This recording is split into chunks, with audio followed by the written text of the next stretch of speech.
My name is Alison Gannett, and this is me 5 years ago. And, oh, thank you. It goes forward. Big green button. Awesome. So yes, my journey with cancer, and I never thought, everybody's always got this great big fear that you could possibly get cancer, and I think if you haven't dealt with cancer yourself, you have a loved one that is dealing with cancer. And so it's 1 out of 2 people almost right now have cancer, and it's a bit scary. I never thought it would be me, of course. You never do think it's going to be you, but in 2013 I had this baseball, softball-sized tumor. You can see a little dent in the middle of my head where there's a big scar on the top of my head where they removed the tumor. It wasn't a completely successful surgery, and I sure looked beautiful right after it. But it's almost my 5-year anniversary at this conference today. So when you're given only 6.5 months to live, and you change your entire life because you want to be a fighter and you want to live, and I promised I wasn't going to cry, but I'm going to cry. I'm alive today, and I say that every day that I don't look at a hospital ceiling is a good day. So I think a lot of my tenacity came from the fact that actually, number one, I was a fat, dorky math geek when I was a kid, always overweight, always struggling with my weight. And then I think I overcompensated it with becoming addicted to exercise. And I ended up becoming a world champion extreme skier, I think completely overcompensating for my fat, dorky self as a child. I think this gave me the tenacity and the fearlessness to take a path that wasn't traveled, because when I asked my doctors if I did surgery, chemo, and radiation, would I be alive in 5 years, 10 years, 20 years? And they said, no, there's no cure for your cancer. But we're going to do double the chemo, and we're going to do double the radiation, and that's going to help. And it wasn't the answer that I wanted to hear. And luckily, I found my doctor who said, we're going to get you on the ketogenic diet, and we're going to find out the root causes of your cancer, and we're going to reverse them one by one. And being a climate change scientist, being a scientist, I understood the systematics of tracking for success, and it made sense to me to not just be blowing in the wind waiting for the cancer to blow up and kill me, that I wanted to be strategic in finding out why I got cancer.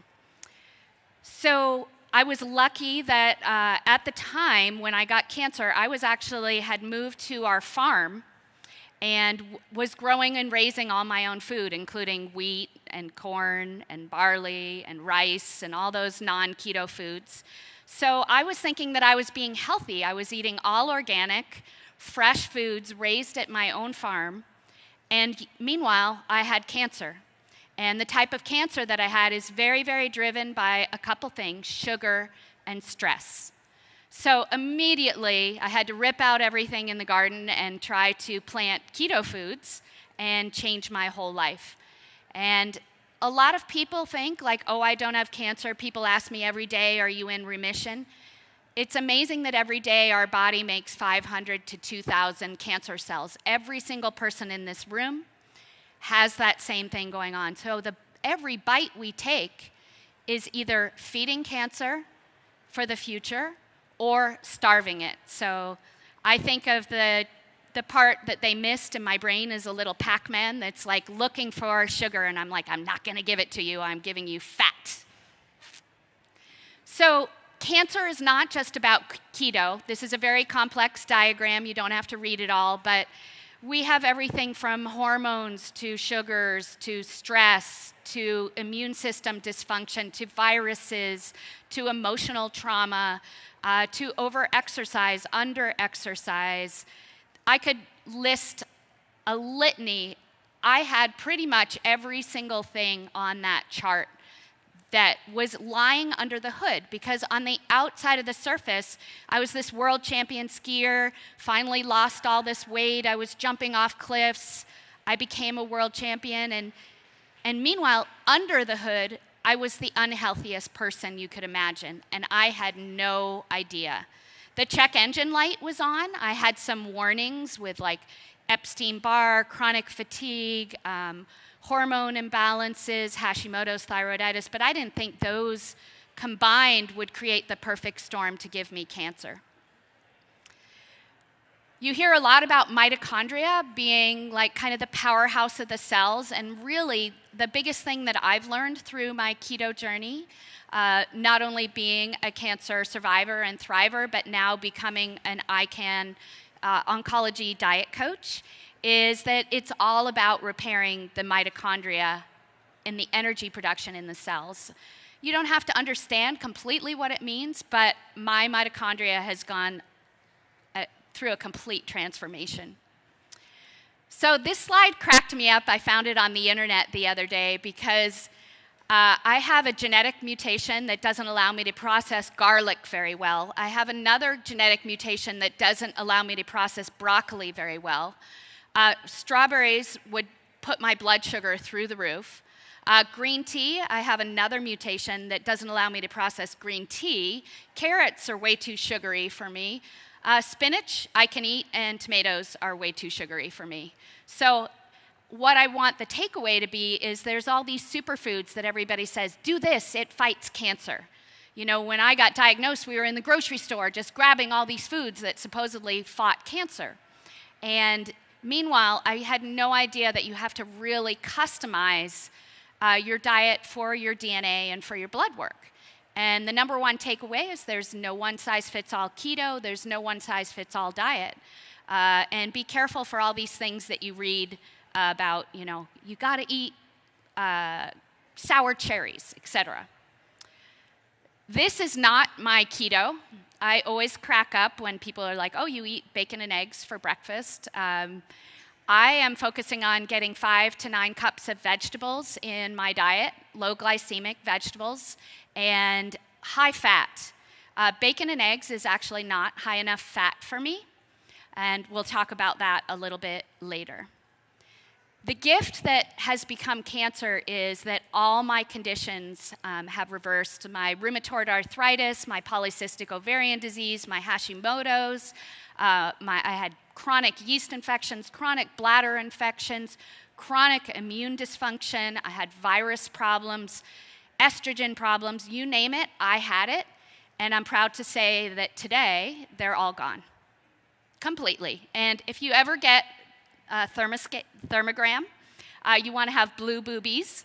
So I went from these estrogen red and yellow and white patterns of pre-cancer for breast cancer, and now they're all gone. And the doctors are like, wow, we've never seen that happen before. So how do I track this? You don't have to read this slide, but with myself and my clients, I track about anywhere from 50 to 70 blood markers a month. And tracking equals success. So if I am eating a certain amount of protein, currently it's 43 grams of protein a day, and then my protein comes back high or low, then I know I have to adjust what I'm eating that month to have optimal protein. Because too much protein for cancer can convert to glucose. So that's just one of the markers. The first 3 markers are what we call the trifecta. And those markers I track for myself and my clients like a hawk.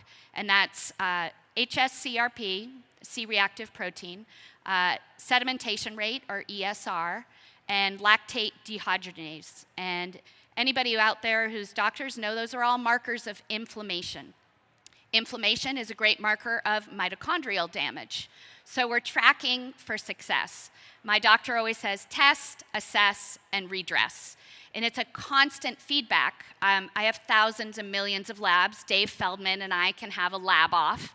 And, you know, that's what's made the difference for me. And my family, when I chose not to do chemo and radiation, once they saw how scientific my doctor's approach was to keto and beyond, it really brought them into the fold and made them realize, like, hey, she's not on some hippy-dippy, oovy-groovy cancer kick.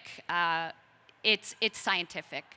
This is a chart of my DNA, and we're going to talk a lot about DNA because I really think it plays a lot into how my lab work is expressing itself.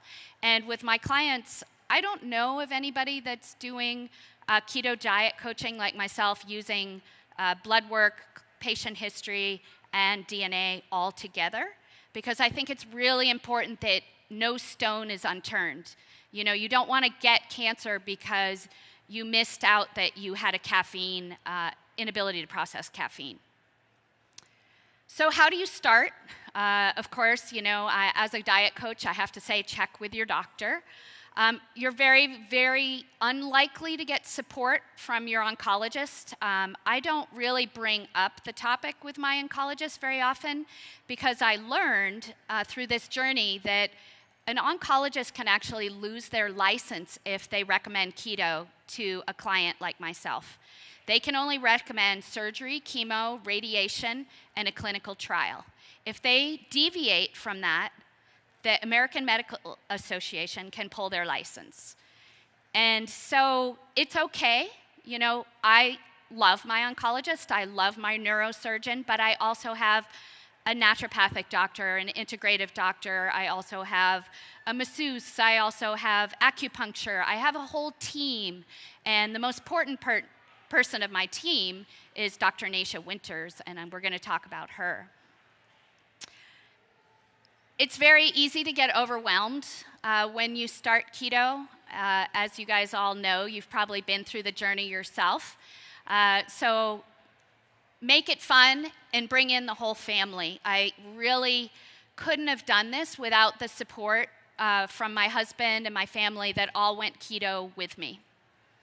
So how many people use Chronometer? Anybody here?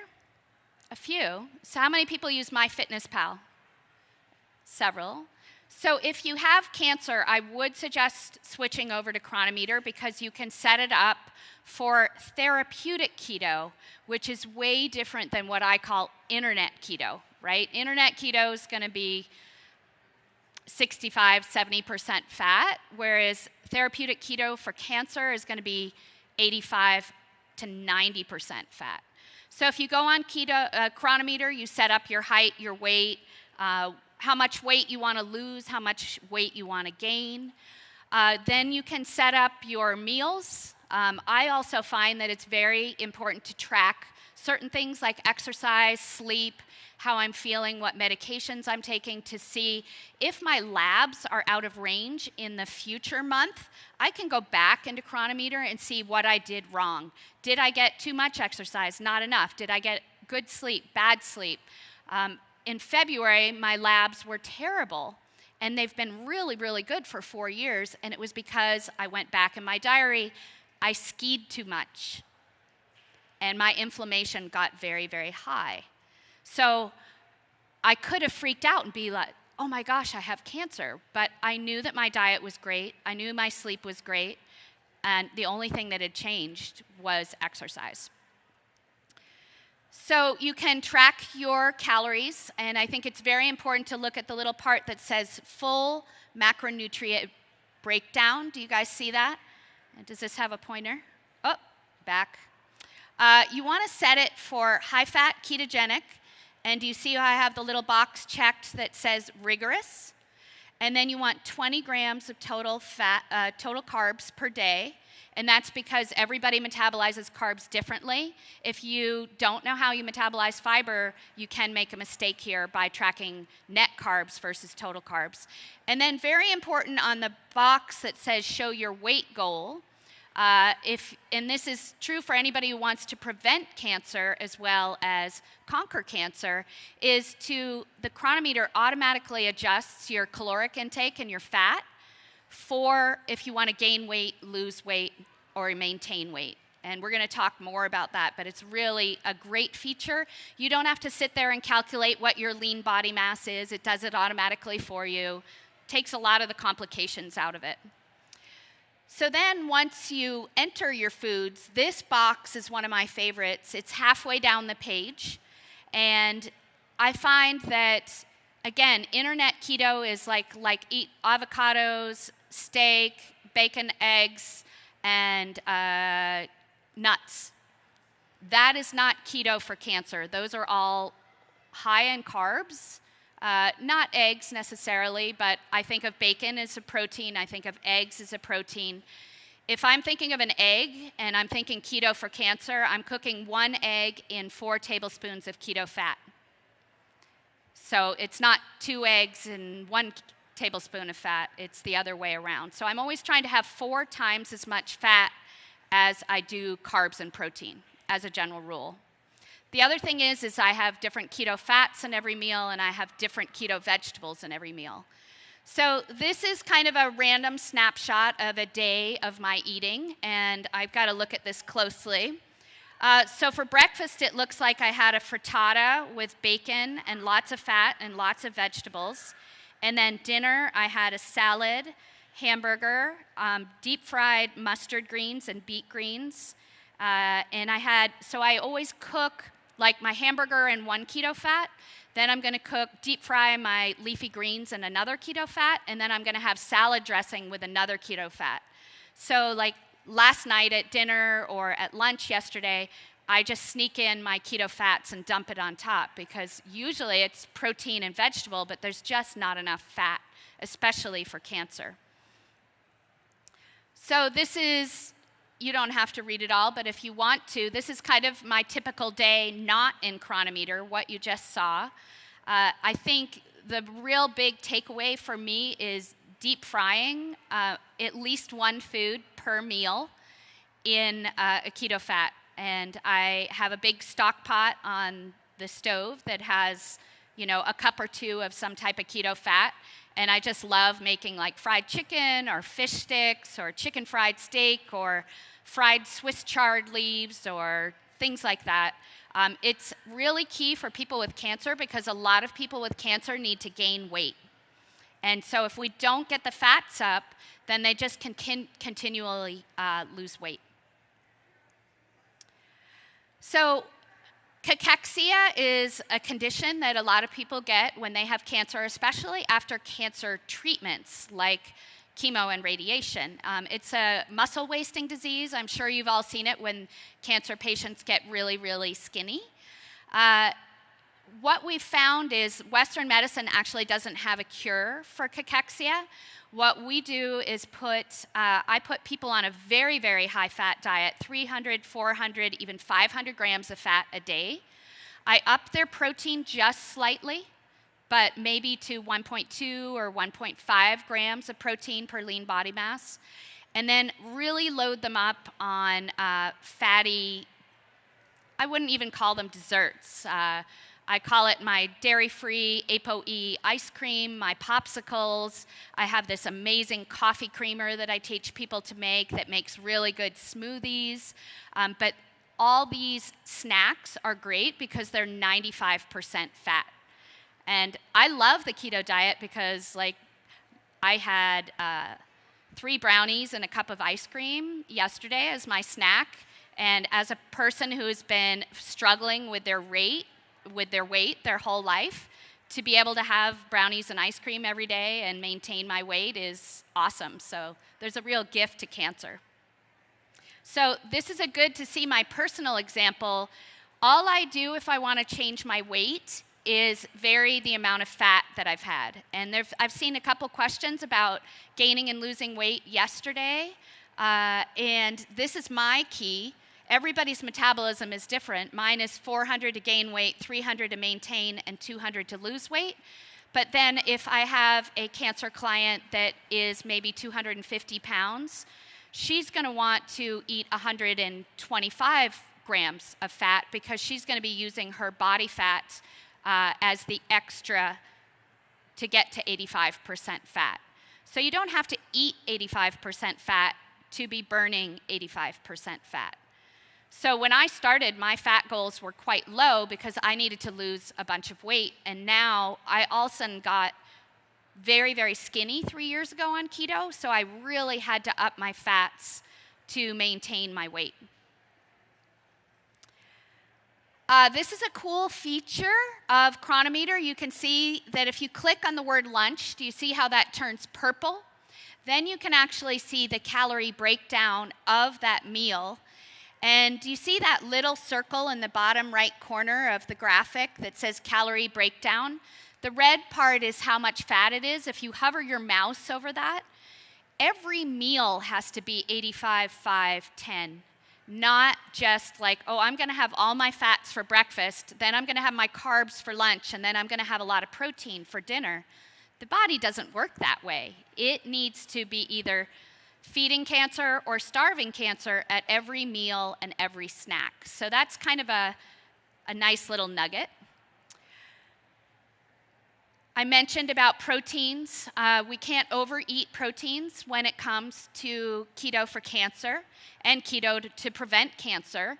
So I encourage everybody to look at their labs, and if you get lab work done, it'll say total protein in your lab. And you want to shoot for preventing cancer or conquering cancer to have it be 7.1, 7.2, 7.3. So those keto carnivores, I would love to see what their total protein numbers look like and see if they're going over. Ferritin is a good measure of how you're doing on your protein. A lot of cancer patients have extremely high ferritin or extremely low ferritin. This can be related to the HFE, genetic hemochromatosis gene. So genetics can be in play, but cancer also creates an extracellular environment that they create high ferritin.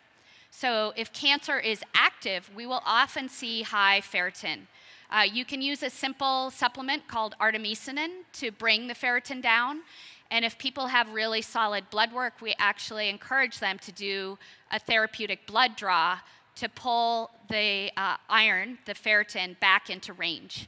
For people who have cancer, a blood transfusion can actually be deadly because cancer loves ferritin, and if you have a blood transfusion, you have a massive amount of ferritin thrown into the body. So my doctor has a whole slew of things that she does instead of that. I raise cows, I raise pigs, I raise chickens, so you are what you eat. If your pig ate GMO corn and you have cancer, that's a problem. So you really have to pay attention to the quality of your proteins, the quality of your seafood. And this is true for all of us because we want to get those toxins out of our body.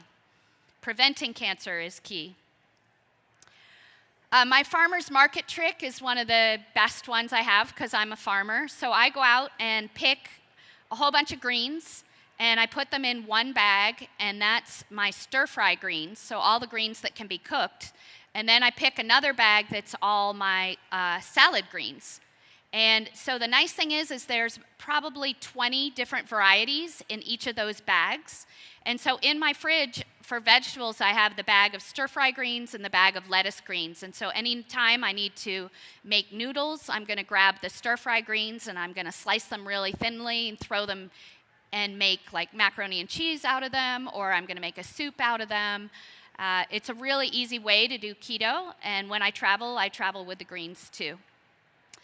If you have genetic mutations, CBS or BHMT, which I do, it has an inability to process cruciferous vegetables, and they always say cruciferous vegetables are great for cancer.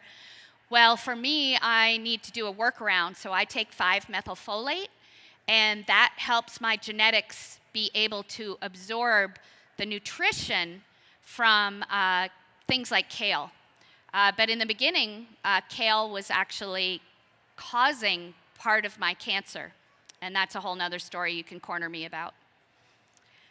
So low-carb veggies, ultra-low-carb veggies, I put here on the list of the things. Pretty much all of my foods are in the very low-carb range. Every now and then I'll have a treat of like broccoli or cauliflower, but in general, broccoli or cauliflower are going to throw my ketones from like 3 to 5 to like 0.5 or 1. And for ketones for cancer, we'll be talking about how high they want to be. It depends on the person. But really rotating your vegetables. You don't want to be eating the same thing every day. You want to be trying new things and experimenting. So you can ask around at your farmer's market, who is a farmer like Allison, and can you do 2 big bags of greens for me that I pick up once a week? It's a lot cheaper, and it's a lot fresher, it's seasonal, and it's delicious. So nuts generally throw me out of ketosis, because I want to have my ketones from 3 to 6. Peely nuts are the only nut that doesn't throw me out of ketosis. Sometimes I'll have a few pecans, sometimes I'll have a few macadamias, but they're always going to be in a recipe with a lot of fat. I actually wouldn't sit down and eat a bag of peely nuts. I would make them into a peely nut bread with lots of fat in it. So this is a big one because a lot of people, they love nuts. They also are like, well, if I can't do nuts, then I'm going to do a lot of seeds. Almost all seeds mimic estrogen, and cancer loves estrogen. And we really don't want to have seeds eaten on a daily basis unless they're being used as a medicine. If you have genes CYP1A1, CYP1B2, COMT, or MTHFR, then you're like an estrogen sponge. That would be me. And my doctor always famously said, Allison, if you hadn't gotten brain cancer, you would have gotten 1 million cancers in here that are all driven by estrogen. So fats, I try to stick to the real fats that have 0 carbs on the right side of the screen. I'm not going to have any of the fats on the left side of the screen. And you really want to customize your fats for what kind of genetics that you have. And really vary your fats. You should not be having the same fat at every meal. You should really have 3 different keto fats at each meal. So this is a very important slide for those of us with ApoE4, ApoE34, ApoE44, another gene called ACSL1, and another gene called ApoA2. So I basically have to eat almost all monosaturated fats and no dairy because of my genetics for ApoE34, and I also have ACSL1 and ApoA2.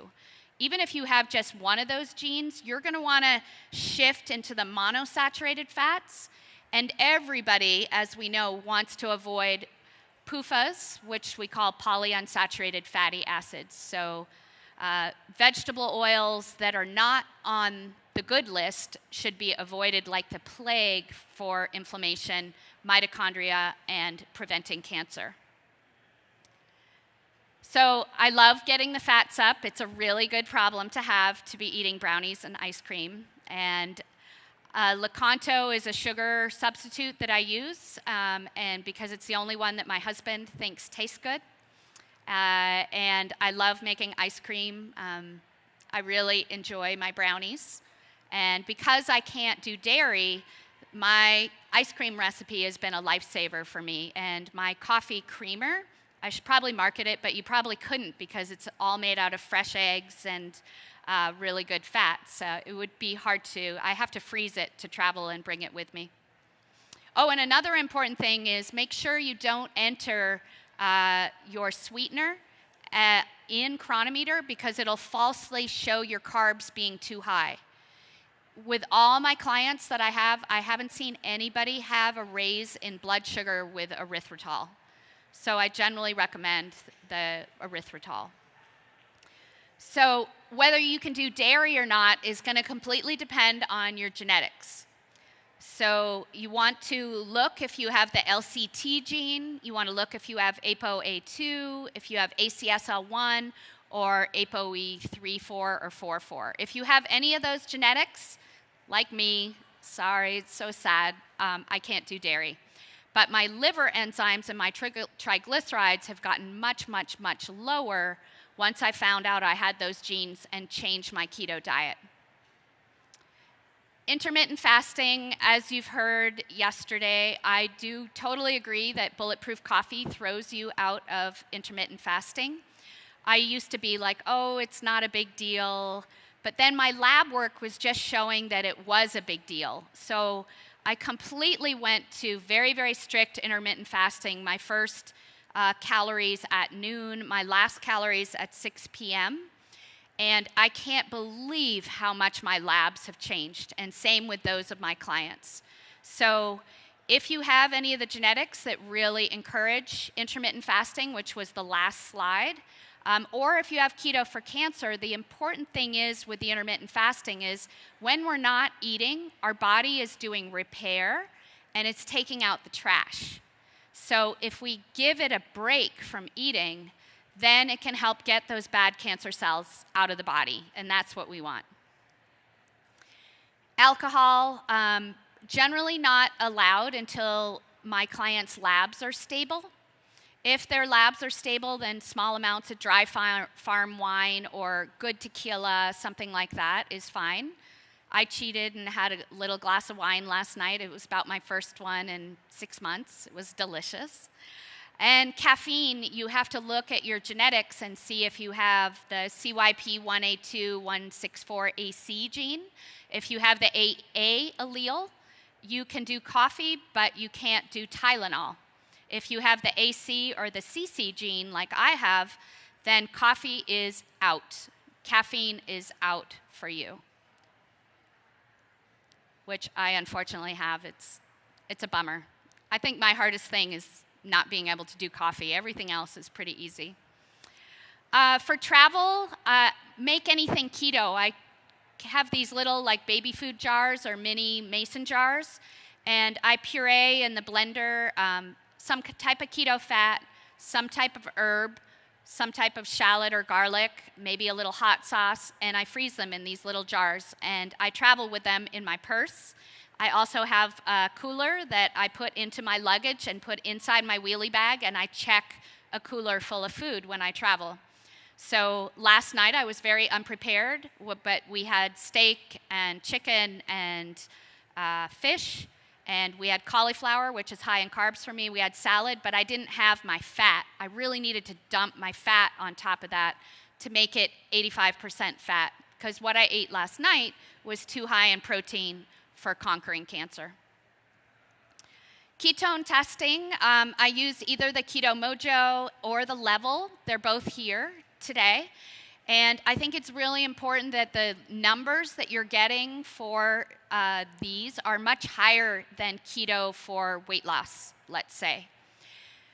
I try to get my ketones on Keto Mojo somewhere between 3 and 5 because I have a very deadly cancer. Level yesterday, I had a fun one. Anybody blow in that here? So I had one test at 31, which is very low for me. And then I ate my keto lunch that I brought my keto fats, and I blew a 132. So I challenge anybody to see if they can beat me on that one. Glucose ketone index, has anybody heard of this? Awesome, because sometimes your ketones can go up, but your blood glucose is still high, and that's often due to stress. But we want to make sure that there's nothing that can possibly be feeding cancer. So we want to have low blood sugar, often in the 60s, and after you eat a meal, you should have your blood sugar still in the 60s. So that's what we're aiming for cancer. It takes a while to get there. And on Heads Up Health, they're here as well. They have a very nice, easy calculator that can calculate this glucose ketone index for you. So for cancer people, want to have their GKI be less than 1. Supplemental ketones, you saw Maria Emmerich's speech about how if you have supplemental ketones, your body isn't burning your own body fat. So I actually don't use any supplemental ketones. I love that Dr. Stephen Phinney told me that my body makes 100 grams of ketones a day. Why would I buy any? It's so true. Like, let your body do its job. There's 4 different kinds of ketones that your body makes. If you have supplemental ketones, you're only getting 1. And the other thing is if your blood glucose is high, which for a cancer patient it almost always is, if you take supplemental ketones, it simulates a dangerous condition called ketone acidosis. So you don't want to have high glucose and high ketones. You want to have your body be making your own ketones. I think the most important part for me is that keto has to be amazingly delicious. I'm a real foodie. I was a foodie before I got cancer. I was a junk food junkie when I was a kid and when I was overweight, but then I found food. I love food. I spend every day like inventing new keto recipes that are delicious. And it's so much fun to cook and enjoy food and eat like the French do, you know, where you're pouring tons of hollandaise sauce and béarnaise sauce, and you can have tons of ice cream and all these fatty foods. They called it the French paradox. Why are these French people eating all this fat and they're a normal weight people? It's because they eat high fat, and fat makes all our hormones, and hormones often drive cancer. So load on the fats and really enjoy it. And it took me a long time to realize that if I ate 2.5 cups of fat a day, that I could lose weight and look normal. Like, to wrap your head around the fact that you're cooking with that much fat and you're not gaining weight, that's a hard thing at first. So phases of keto, this is probably my most important slide. So if you want to take a picture of something, this is the one. A lot of people goof up and think that cancer for keto, if I've been doing it for 2 weeks, I'm going to go in and get a PET scan and all my cancer's gone. It's just not, it doesn't happen that way. For me, it took me 48 years to give myself cancer, and it took me about 18 months to reverse the effects of the metabolic disease that I had. You can see my scans here going from left to right. That's what the estrogen looked like in my belly in a thermogram. And then it took almost 18 months for that estrogen to be emptied out of the body. So what I learned in the beginning was, at first I was doing a ketogenic diet with about 1/2 cup of fat a day. And in the middle slide is when I upped it to 1 cup of fat a day. And the slide on the right is when I upped it to 2 cups of fat a day.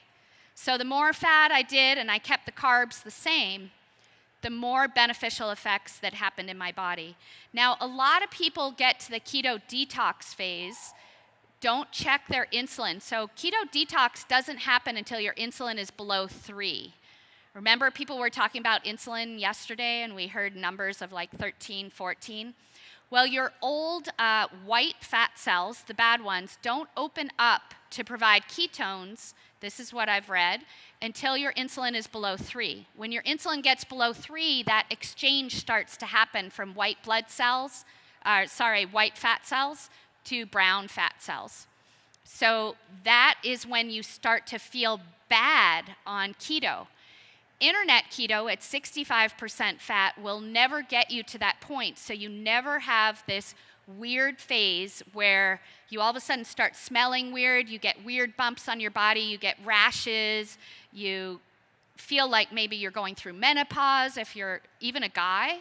And that's all the hormones coming out, all the toxins coming out, and all the old blood sugars that you've stored throughout your life are coming out of your body in that phase. And that's often, takes at least 3 to 6 months for that phase to start. And for some people, it takes a year. So that's why a lot of my clients often quit keto at a certain point, because they're like, I was doing great. I felt really, really good. And then I started to feel terrible. And that's because of the keto detox phase. So for me, I didn't see the real positive things on my scans for 18 months of keto. So you got to stay strong and stick with it.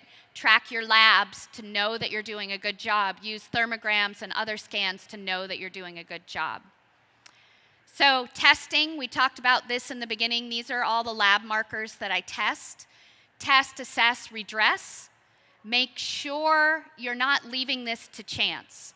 If those first 3 labs are out of range, you need to talk to your diet coach or your oncologist or your naturopath immediately, because it means your inflammation is running out of control.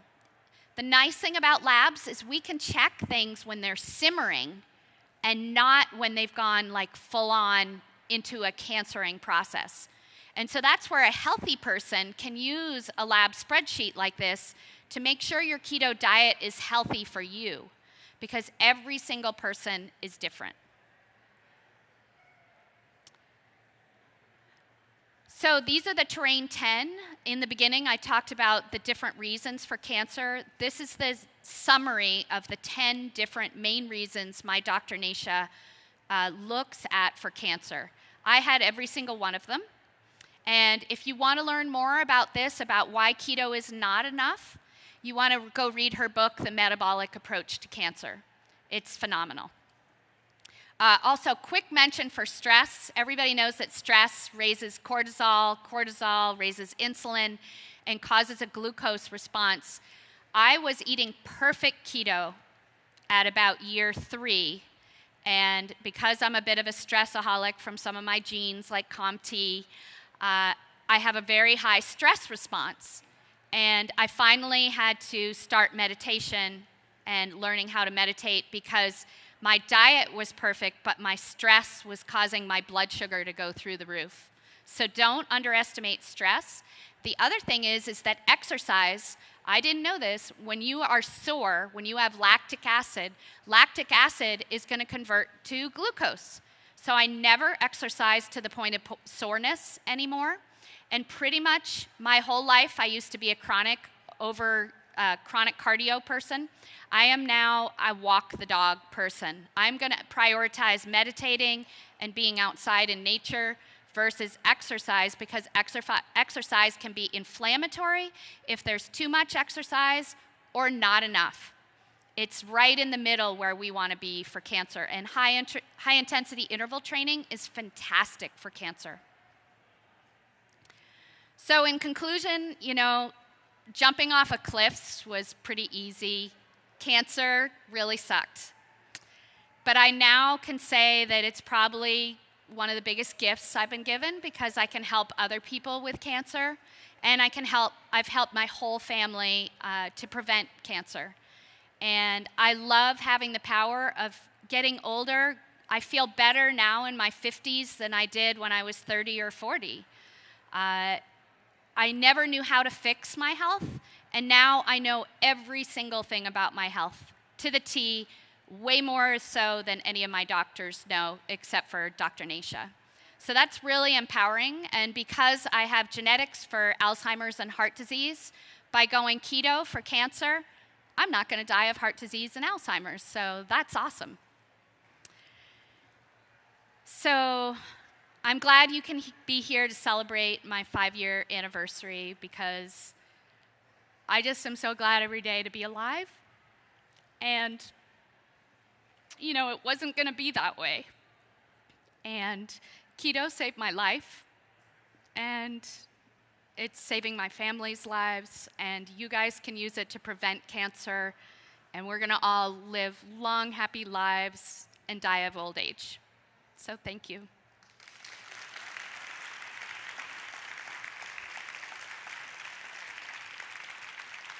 Wow, I'm on time too. We have a habit. All right, so I guess we have time for questions? Questions? Hi, Allison. Hi. You're such an inspiration. Sorry, you got me teared up. My husband and I, we just celebrated my husband's 5-year as well. Wow, so, yay. Yeah, and cancer's been a blessing on our family as well, which is, it really has. You got to take the positive. Anyway, on to my question. Do you do anything with diving into your clients with cancer, with the actual specific cancer and the cancer metabolism, and what it could possibly fuel off of? Like my husband's cancer does not show up on a PET scan, and it's very rare, and they don't have a lot of research on it as well. That's how mine was too. Mine was very rare, and they didn't have much research on it. I mean, getting the tumor pathology, looking at the client's history, it usually, if you do a combination of, I do a 35-page intake form, then the blood markers, I would run everything on him, and then all the DNA, you can put the puzzle together of what's going on. The tumor pathology does help, but it's usually not the biggest driver because tumors morph, right? So as soon as you tackle one tumor, like I would have died of breast cancer next, right?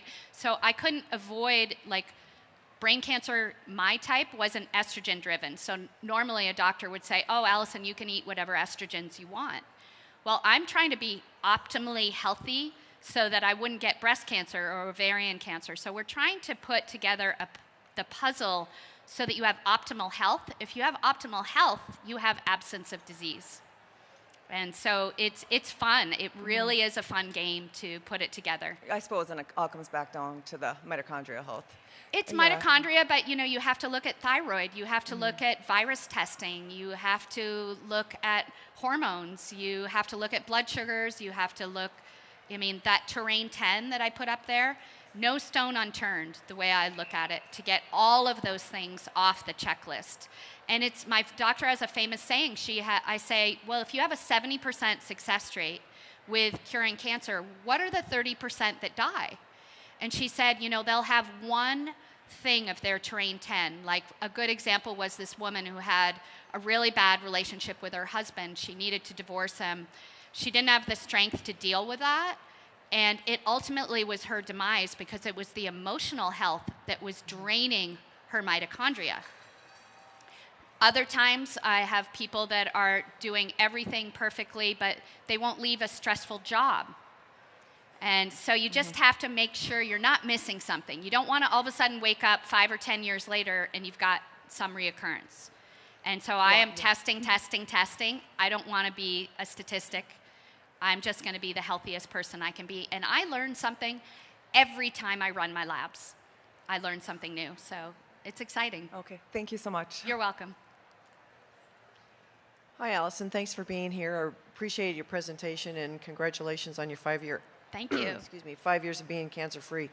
I too am a cancer survivor, 14 years breast cancer survivor, and mine was hormone negative, but it was a HER2 positive, which is a protein that makes it a much more aggressive cancer. And so I was in treatment. I had surgery and treatment for 18 months. So it's possible that my breast cancer could come back, and it could be a hormone-related one. So I'm trying to do everything I can to not get cancer again. I'm with you. We do everything we can, and that's what keeps us positive, right? Is to think about what we can do, not what we can't do.